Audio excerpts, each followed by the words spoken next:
Introvert versus extrovert. Most people I know tend to fall pretty close to one end of the spectrum, either introverted or extroverted. And it's so funny because this is a topic that's come up quite a bit for me in my life. And I've noticed that most people don't, if they're extroverted, don't know what an introvert actually means. Because whenever I tell people that I'm an introvert, people always give me this weird look like, oh my God, but you're not a mutant. How are you possibly considered an introvert? And so I realized that most people just don't know what that is. So, really simply put, an introvert is somebody who is drained by a lot of social interaction and a lot of busy activity. An extrovert is somebody who, when they go out, they feel energized by a lot of social interaction and activity. So that's it. And most people seem to think, extroverted people seem to think, they're always shocked when I'm like, yeah, no, I'm just more of an introvert. I like to, spend a lot of time in solitude, which is how we recharge our batteries. Introverts internalize a lot. So we process a lot of emotions. We're very empathetic. I don't know that all introverts are. If you guys are an introvert, maybe like let me know in the comments and tell me if you go through this as well. But because we need a lot of downtime to process our emotions. I think that most introverts tend to be really introspective and analyze things. And I think that they have, at least for me, like I know that I always like can cut through situational bullshit. I think that introverts tend to have a really strong radar for truth.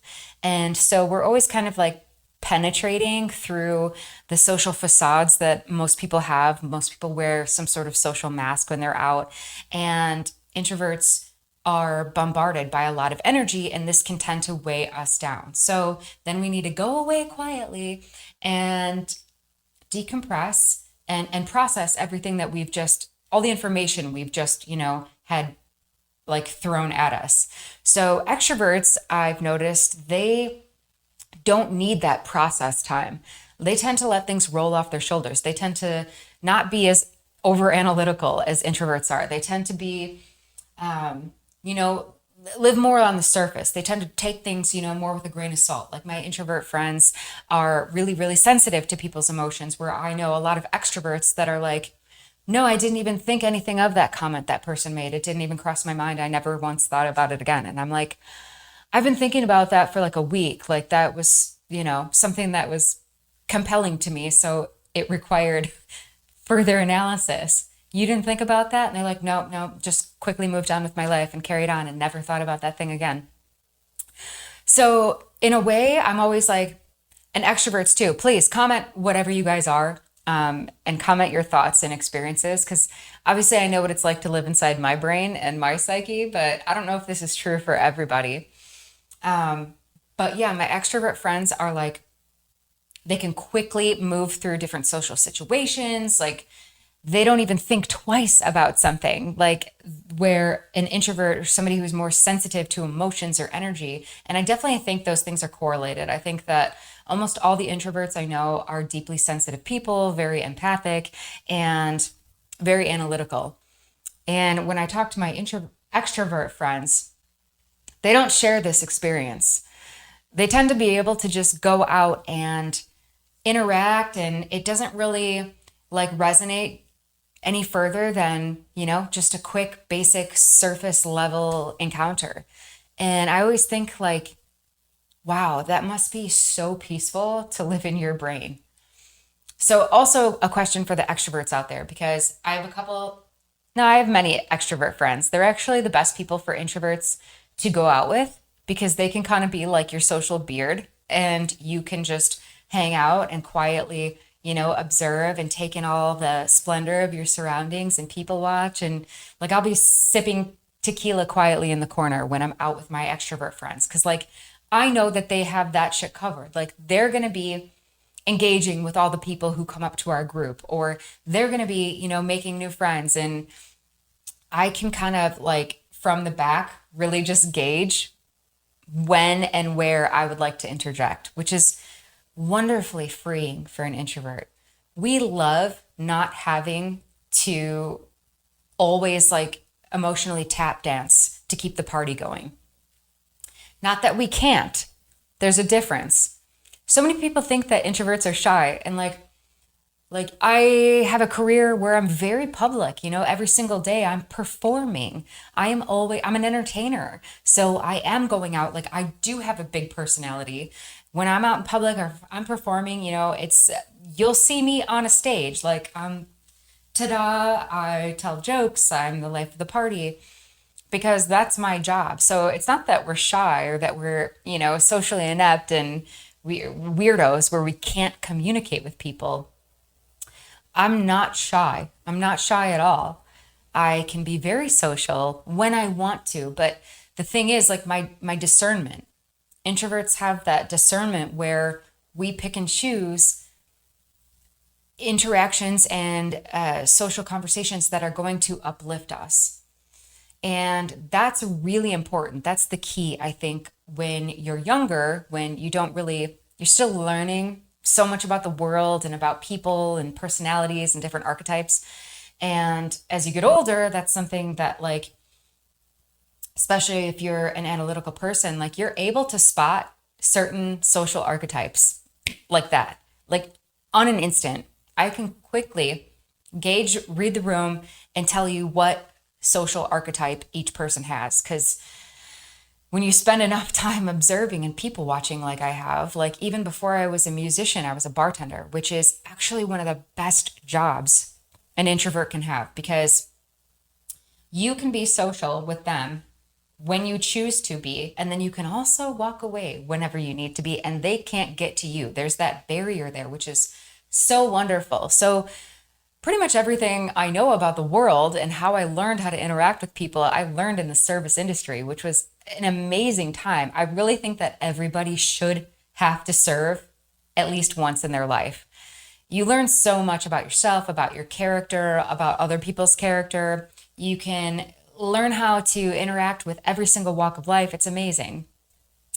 But that was such a great job for me because, like I said, like you can still give and you can still receive, but also you have the discretion to be able to walk away when you need to, or to be able to flee for your life. There's an overtalker and an oversharer. Like, and it's the same thing for music, right? So I'm out on a stage. I'm able to give to people. I'm able to share my life and share meaningful connection with them through song. Like the power of music, it's like the international language. Like you don't even have to speak English or whatever language you're singing in to feel the power and the emotion of that. So that's such a cool way, a profound way to be able to share with people. But at the same time, like I'm on a stage, so they can't get to me if I don't want them to. I do have a couple of sneak attacks happen now and again. The other night, someone snuck back behind my little stage and like started touching me and trying to sing into the microphone. And like for me, if I don't know you, I don't want you to touch me. I think that's a normal thing for most people. Like you're not allowed to just come and grope people. And the person was harmless. It was a woman, so it's not the same as when a man comes and starts groping me. It was a lady. She was joyful, just a goofball, and so happy to be in the situation. But yeah, she came up and like my first instinct is like to kind of grab my guitar and beat you with it. So just know if I'm performing, don't come back and start touching me. I feel like that should be just a given. Like most people, you probably shouldn't go around just groping strangers. That might get you in trouble. But yeah, for an introvert, typically there's that little bit of a buffer. So I can share with people. It's wonderful. They share their stories with me. I have like a lot of profound, deep emotional connections with people when I'm performing. It's a really beautiful thing. And so I'm able to give. I'm able to share who I really am. And like these podcasts too. Like this is such a cool way for introverts to really interact and find like-minded people to connect with. And even people who aren't like you, which is almost maybe kind of more important, I think, to connect with people who maybe have differing opinions and to share your thoughts and why you think the way you do. How did you form this opinion about something? Like, what were your life experiences that led you to this point? I think those are almost more important than finding people who think just like you, because I mean, that's kind of boring, you know? I'm more interested in learning about different ways of life and different thought processes that I don't know about yet. New information. That's how we grow. It's the only way we learn, new information. But introverted personality types or deep feelers, deep thinkers, you know, doing something like this is such a wonderful way to connect because you get to have really powerful, potent, meaningful, you know, conversations of substance, but also you're not being drained. Like there's not so many variables out there. Like I don't have to worry about, you know, drunk dude coming over, stumbling, slurring his speech and slabbering all over me. Like I don't have to worry about, you know, drama queen coming over and just talking my ear off and venting about all of the negative things that happen in her life, which is like an introvert's worst nightmare. Do not come up to us and just vent all your fucking problems. I don't think anybody really enjoys that, but I just want to tell all the extroverts of the world, like, look up the yellow pages. Like, they have therapists for that kind of stuff. Like, I don't want to be anybody's therapist. Whenever I have like extrovert friends and siblings who do this to me, and they'll call, and I'm like, listen, before you start complaining, do you want sympathy or solutions? Because I can do both. But just tell me, because I'll start trying to fix the problem if that's what you're calling for. That's what I think you're calling for. If you start complaining to me, I will start trying to figure out how to help you out of that situation so you don't ever have to complain to me about that again. But what I learned is that most people just want sympathy. And I can do that like once or twice, but if you keep calling me with the same problem, like we're done. You're not allowed to talk to me about that anymore. You got to change it or shut up. But before I talk to somebody about something that I'm going through, I always ask them because I know what it's like to be bombarded and overwhelmed and to have people like just come and energy vampire, like suck your will to live with all their problems that have nothing to do with you. Again, I'm nobody's therapist. I don't want to be. Like, they have the yellow pages for that. So before I vent to somebody, I will ask them, hey, do you have emotional space? Hey, what's your energy level today? Like, can I talk some shit with you? Can we talk shop? And they'll tell me like, hey, I can't right now. I'm on overload, or, you know, like give me time or give me 5 minutes or whatever it is. Like they'll tell me, but I just think it's so respectful to ask people's emotional capacity. Like, hey, what's your battery level at right now? Because sometimes I am in, you know, maybe I'm in music mode. Maybe I'm like writing. Maybe I'm going through something personal myself and I just don't have that, you know, that bandwidth to be able to listen to all of this drama that quite frankly has nothing to do with me. So something really lovely you can do for your sensitive, empathic, intuitive, introvert friends, ask them before you come and just pile all of your emotional debris on them. That's super considerate. And they will thank you for that. They will appreciate that. We're sensitive, so we really appreciate that kind of stuff. The other day, I was hanging out with an extrovert friend, and we were talking about, you know, hey, I don't know if you're more introverted, extroverted. And, you know, I was like, no, like if I'm out, I'm prepared for this. Like, I'm going to be social. We're going to talk to people. That's what we do. If I don't feel it, then I just won't go out. I know my boundaries. I usually have like a good rule of thumb is 2 hours where I will go out and hang out with people. It's amazing. I've got a great, you know, rapport going on. 2 hours is the perfect amount of time. Usually like a dinner, drinks, or a concert. But any longer than that, I can kind of start to feel a little like angsty. Like, okay, this is a lot for me. I've had my fill of your shenanigans. And especially when there's alcohol involved, you know, that's not really like meaningful interaction. People can tend to be, after a couple drinks, not their authentic selves. And once people start repeating stuff or like spattering on me, like I'm done, we're over. And so once you hit a certain point in the night, there's really no reason for me to be out and about when there's alcohol involved or whatever. That's another reason why I'm really selective with my my gigs that I do. Like, it's amazing. I'm so grateful that I'm in a position to be extremely choosy with who I work for, where and when. Being independent is amazing. And I think for introverts, we definitely strive with that kind of thing. We love, like, jobs where we can work independently, work by ourselves. And we also have that freedom to be able to gauge what our interaction level is, what our energy level is. So for me, I'm really selective where and who I work for, which is fantastic. Like, I don't work in clubs. I DJ during the day. I do brunches, which is awesome, or private parties like on yachts. Like, that's a perfect amount of time. It's 3 to 4 hours. Like, I charge a lot of money for, one gig. That way I don't have to sell my soul and be slaving away at the grind and take a bunch of crap jobs that I don't want to do. So that's what's great about being self-employed. You can really pick and choose, at your own like capacity, what you're able to do, what you want to do. I think that's the ultimate goal: freedom to do what you love. So, I don't work in clubs or anything like that. Like, that would be just a disaster for me. Like, I mean, any club anywhere in the world, but specifically South Florida too, it's just an absolute like dumpster fire here.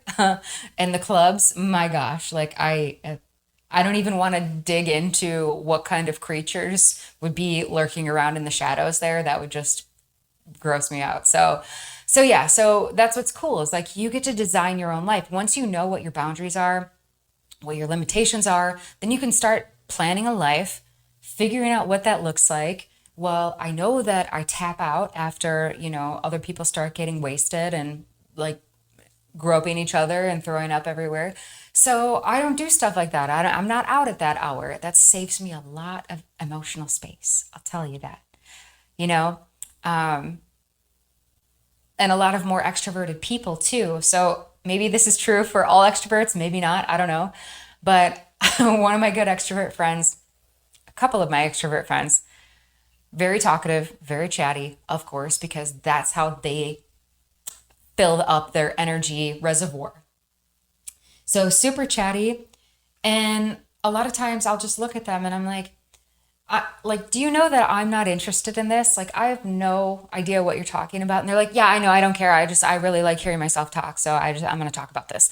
I'm like, yeah, but, and I'm close enough and love these people enough so I can just like shoot it straight. And I'm like, yeah, but I don't care what you're talking about. Like, that doesn't bother you? No, I just want to talk about this. I'm really excited about it. I feel good when I talk about this stuff. I'm going to keep talking. And I'm just like, all right, I love you, but just know that I'm not listening. And they're cool with it. So, geez, we have a crazy storm going on right now. Actually, I'll show some footage here of a storm I took the other night, a video I took the other night. This was after my show, and it's been storming for 3 days here. So, excuse my Christmas wreath is banging on my door, and you guys probably hear the wind and the rain in the background. There's like 20, 30, 40 mile an hour winds. It's pretty crazy. But anyways, so my extrovert friends, I'll ask them like, hey, are you aware that like I have zero interest in this and you're just basically talking at yourself? Like, do you need me for this conversation? And they're like, nope, I'm good. I feel good about this. I just want to get this out. I love talking. I feel happy when I can just talk. And I'm like, I mean, okay, like have at it, you know? So I think it's just really interesting, part of like the human experience, to explore these topics. That's why I started this podcast, so we could all just figure this stuff out together. Like, being a human being is so interesting. There's so many different facets of the human psyche, I think, that we don't explore enough, you know. And about the introvert extrovert thing, I just wanted to clear that up for anybody who's listening. Introverts, like, correct me if I'm wrong, but it's so funny, right? When everyone just thinks that you're a social mutant and you don't have the capacity to leave your home or like, do basic things. It's not the case at all. And I actually like Simon Sinek's explanation of this the best. He explains it where like an introvert starts off the day with 5 coins. Like we wake up and we've charged our batteries and we have 5 coins. And an extrovert starts the day with 0 coins, right? So an introvert goes out and every time they have a social interaction, like it costs them a coin. So now we're down to 4. Another person comes at me, now we're done, and so on. So interactions, like I'm listening to you, this is costing me energy. It's actually draining me. And then extroverts, every time they have a social interaction, they're like, I got a coin, I got a coin, I got a coin. Every time they can talk to somebody, they feel more energized. When there's a bunch of drama circulating around, when there's a bunch of activities, they love that. So they leave the party with 5 coins. They have, their bank is full. And introverts leave the party depleted with 0 coins. And so we're like, now we have to like retreat back to our house and plug in and decompress and shut the world off. So just wanted to clear that up. I thought that was the best explanation. And, we need each other because extroverts, oh my God, my extrovert friends, like if I wasn't like, listen, you need to just clam it up. You need to calm yourself right now. And we're going to take it down a little bit. And you need some alone time and you need to look at that thing. You need to look under the rock and see what's going on under there and shine some light on this. And then extroverts help introverts because we can go out with them and they will socialize with everybody and we can just chill and sip tequila in the background and people watch, which is what we really want to do. And then by the time they have filtered through all the weirdos, which is like 90% of crazy interactions when you're out in public or at a bar, then you can actually make quality connections with people because you can observe what's going on and then recognize like the few people that you might want to really have a deep and lasting exchange with. And the right person for me, when I meet a like-minded individual or somebody who's really interesting, that doesn't cost me. It doesn't drain me because it's mutual. It's reciprocal. It's a give and take. So they're telling me something that I value, that I got value from. They're giving me new information that I find uplifting, or maybe we share a common experience or something. And so then I relate my experience. So that's how a really healthy conversation should be, or relationship. It should be give and take and should be reciprocal. And it won't always be 50-50. Sometimes it'll be 40-60, 70-30, depending on the day and your energy levels at that time. But when you are around the right people, you will not feel drained. It will be a mutual energy exchange. And that's how I think introverts and extroverts can really learn from each other how to balance that. So let me know your guys' thoughts. If you haven't followed the channel yet, please do so. It really helps me out and I will love you forever. And I just want to say that I hope you guys are having an amazing holiday and Christmas season. I love, love, love Christmas time. It's middle of December. Just started Mercury retrograde yesterday, if you believe in that kind of stuff. And so just remember to be gentle right now with yourself. This is a time where people can tend to overdo it and get really stressed out and overwhelmed. And, I just want to maybe throw this out here and remind everybody to be gentle with yourself. Maybe take some time to go within, maybe do some journaling, some meditating and manifesting, maybe what your goals are for this next year. And in case no one's told you today, I love you guys and sending you big, big hugs and loving energy. Introverts and you crazy ass extroverts, we even love you too. So cheers, you guys, you sexy, gorgeous creatures, sending you all the love. And I hope you guys stay wonderful. Cheers.